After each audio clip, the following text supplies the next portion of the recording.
लाल बलुआ पत्थरों से बना आगरा का किला अपने अंदर कई उत्थान और पतन की कहानियों को दहन किए हुए है। मोहब्बत की नगरी में बसा आगरा किला मुगलिया सल्तनत और शान शौकत की गवाह है। लाल पत्थरों से बने होने के कारण इसे लाल किला भी कहते हैं। करीब 940 सालों के इतिहास को जीने के लिए हर साल लाखों लोग इसे देखने के लिए आते हैं। आगरा किले को साल 1983 में यूनेस्को की विश्व धरोहर में शामिल किया गया। कई काल के शासकों ने इसे भारत की राजधानी होने का गौरव भी प्रदान किया। यहीं से देश के शासन का संचालन किया गया। कलात्मक झरोखों से ताजमहल को निहारना इस किले की आदत में शामिल हो गया है। इस किले की दीवारें कई शासकों की कहानी आज भी बयां करती हैं। पेश है आगरा किले पर ईटीवी भारत की खास रिपोर्ट। आगरा के अंदर इतनी सारी जो जीर्ण शीर्ण हालत में बिल्डिंगें पड़ी हुई हैं, उनको एएसआई ने क्यों नहीं रिस्टोर किया? अगर एएसआई प्रॉपर टाइम पे सही टाइम पे रिस्टोर करती रहती, जैसे आगरा फोर्ट के जो मीना बाज़ार है आज रिस्टोर हो रहा है, अगर यही मीना बाज़ार 25 साल पहले रिस्टोर होता तो शायद बहुत कुछ बचा लिया जाता और इतना अधिक पैसा भी खर्च नहीं होता। इस किले में अकबर ने शाही बाजार लगने का चलन शुरू किया था, जिसे अकबर ने ही खुशरोज बाजार का नाम दिया। खुशरोज बाजार यानी खुशी का दिन। यही खुशरोज बाजार आगे चलकर मीना बाजार बन गया। जहांगीर और नूरजहां की पहली मुलाकात खुशरोज बाजार यानी मीना बाजार में हुई थी। इतिहासकार राजकिशोर राजे का कहना है कि नूरजहां को देखकर उसकी सुंदरता पर जहांगीर मोहित हो गया था।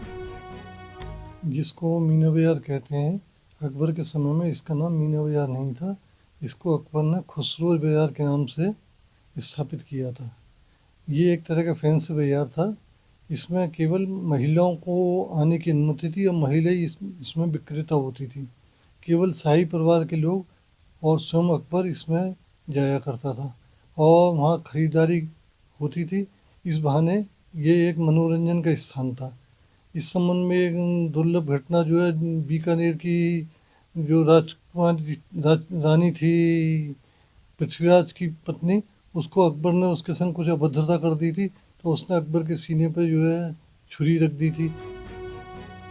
आगरा में बसे ऐसे तमाम संरक्षित स्मारक जीर्ण शीर्ण हालत में हैं।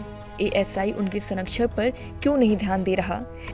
जिस मीना बाजार को एएसआई अब संरक्षित कर रहा है, उसे 25 साल पहले संरक्षित किया जाना चाहिए था, जिससे इसकी हालत इतनी ज्यादा खराब नहीं होती। हम लोगों ने ये देखा कि मीना बाज़ार में जो सेल्स थे, जो दुकानें थे, उनका तो कंजर्वेशन पहले हो चुका है। ये रिसर्च किया गया कि उसका ओरिजिनल पाथवे का लेवल क्या होगा, किस सतह पर लोग चलते थे, तो उसको खोजने के लिए हम लोगों ने वहाँ पर खुदाई की और विभिन्न लेवल पे, चूँकि वो समय के साथ कहीं ऊंचा नीचा दब गया है, उसको खुदाई करके हम लोगों ने उसका लेवल निकाला और उसके संरक्षण का कार्य हम लोग कर रहे हैं। तो बीच में जो है वो पत्थर का टुकड़ों के द्वारा उस पाथवे को बनाया गया है और उसके दोनों साइड जो है वो लाखोरी ब्रिक की ब्रिक ऑन एज है, खड़ी ईंटों के लगा के उस पाथवे को बनाया है। तो उसका काम हम लोग कर रहे हैं और निश्चित रूप से हमारा जो प्रथम उद्देश्य है वो तो है स्मारक का संरक्षण करना और उसके जीवन को बढ़ाए रखना, ताकि आगे भविष्य के पीढ़ियाँ भी उस चीज़ को देख सकें और संभव हुआ तो निश्चित रूप से उसको दर्शकों के लिए भी खोला जाए। बताया जाता है कि अंग्रेजी हुकूमत के दौरान आगरा किले में दिल्ली गेट से सटे मीना बाजार को अस्पताल में तब्दील कर दिया गया था। अंग्रेजों ने यहाँ पर 75 बेड का अस्पताल तैयार कराया था, जिसे सर्विंट हॉस्पिटल का नाम दिया गया था। अस्पताल का बोर्ड आज भी वहीं पर लगा हुआ है।